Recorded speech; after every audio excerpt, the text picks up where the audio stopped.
ভিডিওটি ধৈর্য সহকারে দেখুন এবং শব্দগুলি আপনারা সংশোধন করে নেন। আর যাদের 5 কলমা মুখস্থ নাই তেনাদেরকে বলবো অবশ্যই এই ভিডিওটি বাদ দিয়ে অন্য জায়গায় যাবেন না। এই ভিডিওটি আপনারা ভালো করে দেখুন এবং 5 কলমা খুবই সুন্দরভাবে আপনারা পড়বেন। আমি প্রত্যেক শব্দ খুবই স্লোভাবে আস্তে আস্তে ধরে ধরে পড়ব। আপনারা আমার সাথে সাথে পড়বেন, অবশ্যই আপনারা সহিশুদ্ধভাবে 5 কলমা মুখস্থ করে নিতে পারবেন।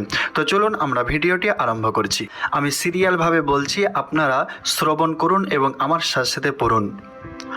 প্রথম কালিমা তয়্যেবা, লা ইলাহা ইল্লাল্লাহু মুহাম্মাদুর রাসূলুল্লাহ সাল্লাল্লাহু আলাইহি ওয়াসাল্লাম।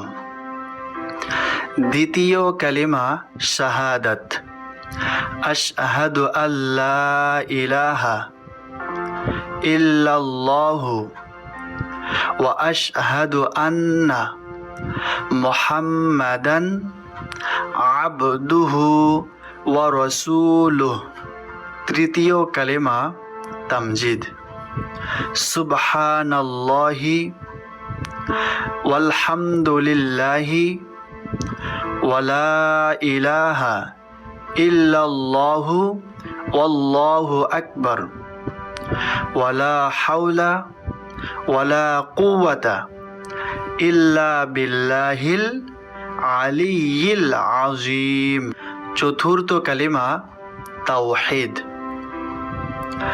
লা ইলাহা ইল্লাল্লাহু ওয়াহদাহু লা শারীকা লাহু লাহুল মুলকু ওয়া লাহুল হামদু ওয়া হুয়া আলা কুল্লি শাইইন কাদির। পঞ্চম কালিমা ইস্তিগফার, আস্তাগফিরুল্লাহাল্লাযী লা ইলাহা ইল্লা হুয়াল হাইয়ুল কাইয়্যুম ওয়া আতুবু ইলাইহি। ব্যাস 5 কলমা সম্পূর্ণ হয়ে গেল। যাদের সঠিক উচ্চারণ হচ্ছে আলহামদুলিল্লাহ। আর